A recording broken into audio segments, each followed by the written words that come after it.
My life changed overnight, and here is how it happened. I woke up on New Year's Day with a pounding headache, a messy apartment, and a phone blowing up with notifications. Between the hangover and blurry memories of the night before, I barely registered the flood of emails until I saw one that made my heart stop. I had accidentally been hired for my dream job. The problem? I had no idea how I even applied for it. But somehow, I was now on the fast track to a life-changing opportunity. It took me a good few minutes to process what I was seeing. The email in front of me was clear. Congratulations on your new role at Dream Company.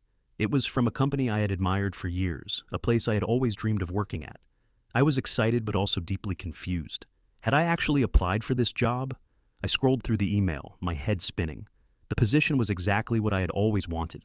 Everything about it screamed dream job. But I didn't remember submitting an application. I definitely wasn't sober when I had checked my phone last night, but I never thought I had done something this reckless. The email had all the details: start date, salary, benefits, the works, but nothing about how or why they had chosen me. I went back through my messages to see if I had made some drunk mistake. Maybe I had sent an application without realizing it. Sure enough, I found a conversation from a few weeks ago with an old friend. We had joked about how perfect this company would be for me, but I definitely didn't remember hitting submit on any application. I immediately started Googling the company, checking out reviews, looking at their mission statement. Anything to reassure myself that this wasn't some kind of scam. But no, this was real. I was staring at the confirmation of the opportunity of a lifetime, and yet I couldn't even remember how I had gotten there. I sat there for a moment, the gravity of it all settling in. I had no idea what I was getting into. It was the most absurd, unexpected thing that had ever happened to me. How could I have been so impulsive? Was this a mistake? I spent the next few hours in a haze of confusion, trying to piece together how I could have ended up in this situation. My mind was still foggy from the night before, but I couldn't stop replaying everything I remembered. I had definitely gone out with some friends to celebrate the new year, and I knew I'd had more than one drink. Okay, several drinks. But I didn't think I was that far gone. Then, as I scrolled through the company's email, I spotted something that made my stomach drop. The email had a message from the hiring manager, and they were thanking me for following up on my application. Wait, follow up? I hadn't followed up on anything. Had I sent an email or something? I couldn't recall. My mind was a blur of party memories and champagne toasts, not HR meetings and job applications. I quickly opened my inbox, scanning through the messages I'd sent in the past week. And there it was, buried among the late-night group chats and party planning messages. A single email sent at 2:48 a.m. on New Year's Eve.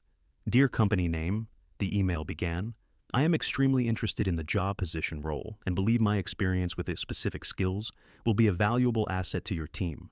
Please find my resume attached. I would love the opportunity to discuss how I can contribute to your company. It was short, polite, and surprisingly professional for someone who had consumed way too much alcohol. I stared at the screen in disbelief. Somehow, in my drunken state, I had decided to apply for my dream job, and I had sent a follow-up email without even remembering doing it. It was as if I had an out-of-body experience where my sober self made a decision and my drunk self just hit send. I leaned back in my chair, speechless. My future was now tied to an application I didn't even remember submitting. The entire thing felt like a cosmic joke. Had this just been a fluke? Or was it fate stepping in to give me a second chance? After the initial shock wore off, I was left with a million questions. Could I really accept this offer? I hadn't actually applied for this job in a traditional sense. Would they even still want me? Considering that I had basically just shown up drunk and decided to send my resume to their hiring team on a whim, I spent the next few hours rereading the email, trying to calm my racing mind. I was on the verge of emailing the company back and telling them it was all a mistake, but something stopped me. It wasn't just the opportunity itself that was tempting.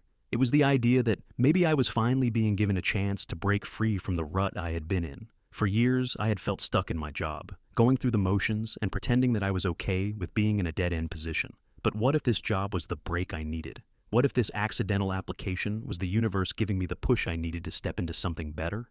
It felt like the door was wide open, and I could either walk through it or close it forever. I thought back to the conversation I had with my best friend a few weeks ago. We had talked about what I really wanted in a job: more responsibility, more impact, and a chance to work for a company that shared my values. I had always thought about leaving my current job, but I had never been sure when the right time would come. I had gotten comfortable with the idea of staying in my safe little bubble, but now, here was an opportunity that could completely change the course of my career. I decided to sleep on it. I couldn't make a decision like this while still in a fog of uncertainty, so I spent the day thinking about what I wanted.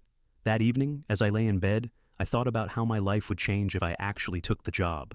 It would mean starting over, a new city, a new role, new people to meet. It was daunting, but I realized that I had been playing it safe for too long. Maybe it was time to take a risk, to do something bold. The more I thought about it, the more I knew that I couldn't let this opportunity slip away. I had made up my mind. I was going to accept the offer. The next morning, I woke up with a fresh sense of purpose. My hangover was finally starting to lift, and my mind was clearer than it had been in days. I grabbed my phone, went through the emails once again, and then stared at the acceptance message I was about to send. I had spent hours the day before, stressing about whether or not this was the right move. I was worried about how I would be perceived. Was I jumping in without thinking? Would they regret hiring someone who had applied in such an unprofessional manner? But then, a thought occurred to me. If they hadn't been willing to take a chance on someone like me, then they probably weren't the right fit for me anyway. And if they were still offering me the job after seeing my random, half-drunken application, maybe that was a sign that they valued something about me. Maybe they saw potential. With a deep breath, I hit reply and typed, "Dear hiring manager, I'm thrilled to accept the offer for the job title role. I truly appreciate this opportunity, and I'm excited to contribute to company name in any way I can. Thank you for your confidence in me. I look forward to working with you and the team soon. Best regards, my name." I sent the email before I could second-guess myself. Then I sat back, stared at the screen for a moment, and smiled. I had done it. I had taken the leap. I didn't get an immediate response, but within the next few hours, the confirmation email arrived. The job was mine. I had just secured my dream role, not through careful planning, but through a drunken impulse, and it felt surreal. The weight of the decision settled in. I was excited, but there was no denying the reality of what I had just done. It was real now, and there was no going back.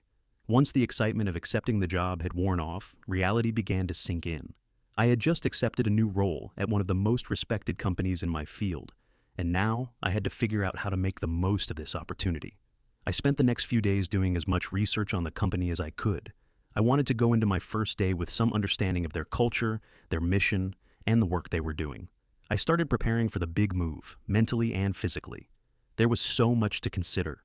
What would my commute be like? Where would I live? How would I fit into this new team? And most importantly, how would I handle the expectations they had for me? I'd never been one for impromptu decisions, especially ones as big as this, but somehow, this felt right. It felt like the universe was nudging me in the right direction, even if I hadn't planned on it. What I needed now was to prove that I wasn't just some random hire who accidentally landed the job. I needed to show them I belonged, that I had the skills and work ethic to back up the confidence they had in me. The night before my first day, I was a bundle of nerves. I couldn't sleep, knowing that everything was about to change. I was no longer in the comfort zone of my old job, where I knew the ropes and could just coast along. Now, I had to prove myself from the start.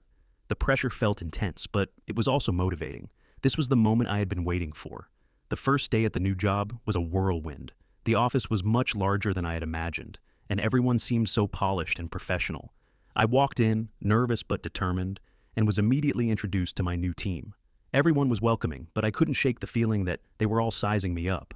I kept thinking back to the email, how they had hired me without even questioning my unprofessional application. Was I going to fit in here? My new boss, Susan, was sharp and direct. She led a meeting that morning and asked me to introduce myself. The words caught in my throat for a moment. "Hi, I'm my name," I said, my voice cracking a little. "I'm really excited to be here and to get started." I kept it simple, but inside I was terrified that I wasn't quite the person they thought they were hiring. The day went by in a blur of introductions, emails, and meetings. It was a lot to take in, but at the same time, I felt like I was exactly where I needed to be. I might have stumbled into this job in the most ridiculous way possible, but now that I was here, I realized I wasn't going to waste the chance. I had a lot to prove to myself. By the end of the day, I was exhausted but oddly satisfied. It felt like I had taken the first step towards something amazing.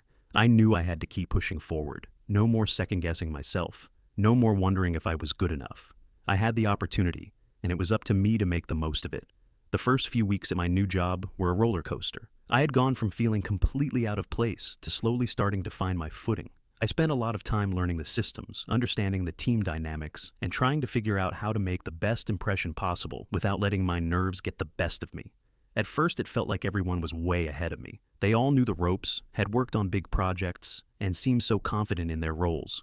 Meanwhile, I was trying to catch up. My impromptu application, though hilarious in hindsight, was starting to feel more like an embarrassment than an opportunity. I kept wondering if people were going to find out that I was the person who accidentally applied for the job while drunk. How would that affect how they saw me? Would they think I wasn't qualified for this role? But as time passed, I realized that everyone else was just as human as I was. They had their own struggles, their own insecurities, and they were all incredibly helpful and supportive. The team was welcoming, and my manager, Susan, was exactly the kind of leader I had hoped for, direct but understanding. She wasn't expecting perfection, just results, and that was something I could work with. Still, there were moments of doubt, late nights at the office, racing to meet deadlines, feeling like I wasn't moving fast enough. Those were the times when I felt like I didn't belong, but I pushed through. I started contributing to meetings, offering my input on projects, and taking initiative. Slowly but surely, I began to carve my space in the team. It wasn't until one of my team members, Alex, gave me a compliment that I realized just how far I had come. We were working on a project together when he said, "You know, I really appreciate how quickly you've picked things up. It's not easy to come in and get up to speed like you have." That was the first time someone had truly acknowledged my effort, and it hit me like a ton of bricks. I had done it. I was no longer the newbie who had stumbled into the job. I was becoming an active, valuable part of the team. I still had a long way to go, but that moment gave me the confidence I needed. I wasn't just here by accident anymore. I had earned my place. Just when things seemed to be settling into a rhythm, the next wave of doubt hit me hard. We had a major project due, and the pressure was mounting. Our team was tasked with a new initiative that could have a huge impact on the company's success in the upcoming quarter. Everyone was pulling their weight, and as the newest member, I was determined not to let the team down. But one night, as I was reviewing my work for the project, it hit me. What if they were all right about me not being qualified for this role? I had stumbled my way into this job. What if, deep down, everyone thought I didn't deserve to be here? The weight of that thought felt like a brick on my chest. I had been so caught up in proving myself that I hadn't stopped to consider what was actually expected of me. I stayed late at the office, working through the night to perfect my portion of the project. I wanted to be able to contribute something meaningful, something that would show everyone I was capable. But the more I worked, the more I second-guessed myself. Was I really up to the task? Was I just an imposter in the middle of this high-powered team? At around 3 a.m., I finally sat back and looked at what I had done. I had created a detailed report, made recommendations, and outlined clear steps for the project's next phase. It was solid work, maybe even good work, but the nagging voice in the back of my head told me it wasn't good enough. Exhausted, I sent an email to Susan, my manager. It was 3 a.m., and I had no idea if she would see it until the morning, but I needed feedback. I couldn't keep doing this without knowing if I was on the right track. "Hi, Susan. I've completed my portion of the project, and I wanted to send it over for your review. I'd really appreciate any feedback you have. It's been a lot to take on, and I want to make sure I'm contributing in the right way. Thanks for your time. Best, my name." The email sent, I leaned back in my chair, waiting for sleep to claim me. But the self-doubt didn't disappear. I lay awake for hours, wondering if I was making a huge mistake.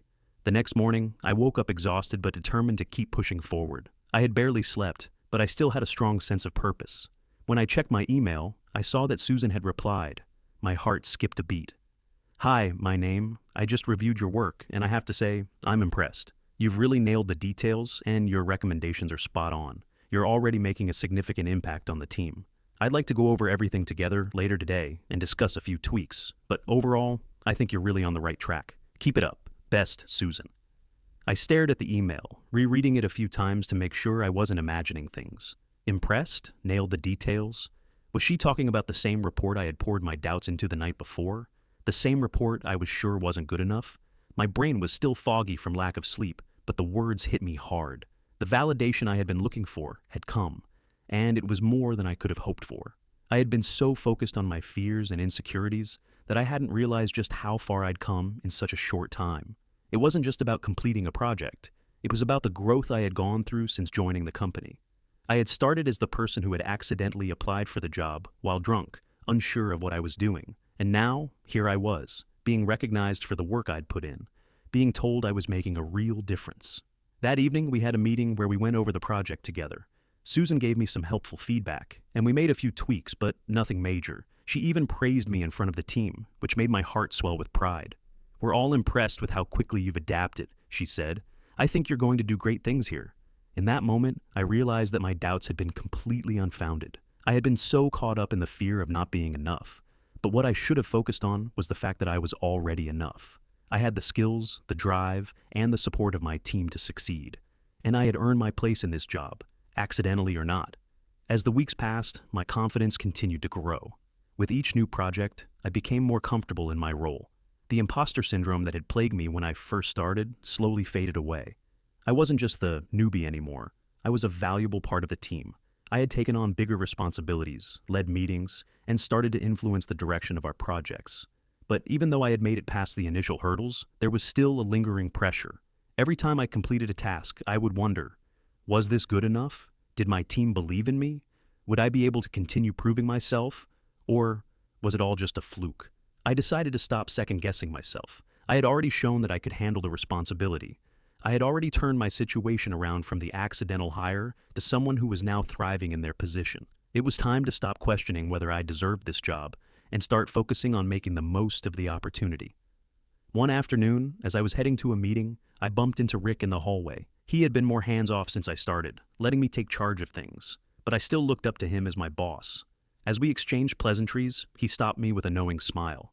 "Hey, I just wanted to say, you've really stepped up since you started. We all knew you had potential, but I think we've all been impressed with your growth. You've earned this spot, and I'm excited to see where you go from here."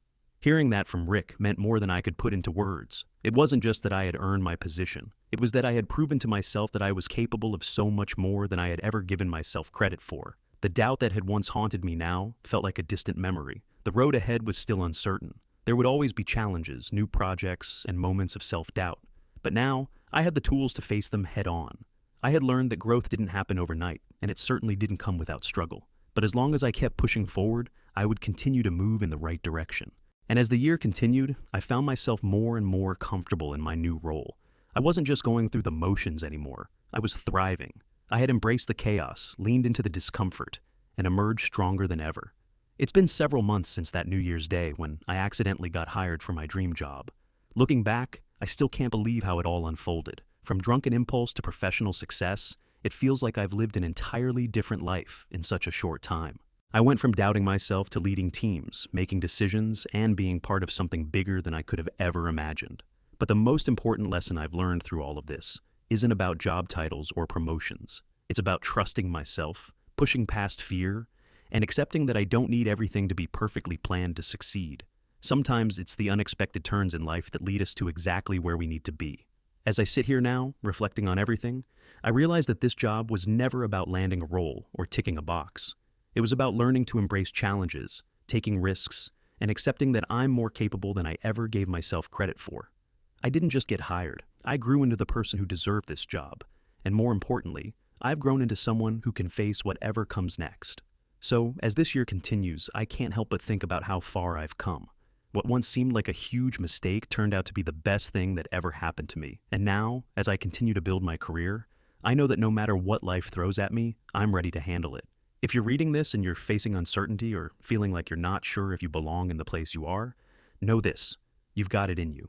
We all have those moments of doubt, especially when life takes unexpected turns. But remember, growth isn't linear, and sometimes it's the detours that lead to the best outcomes. If you've ever faced a situation like mine, where you felt out of place or doubted your worth, I want to hear your story. How did you overcome those feelings? What unexpected opportunities have shaped your life? Drop a comment below. Let's talk about how we've all turned our mistakes into triumphs. And if this story resonated with you, please like, share, and subscribe. Keep pushing forward. You're more capable than you think.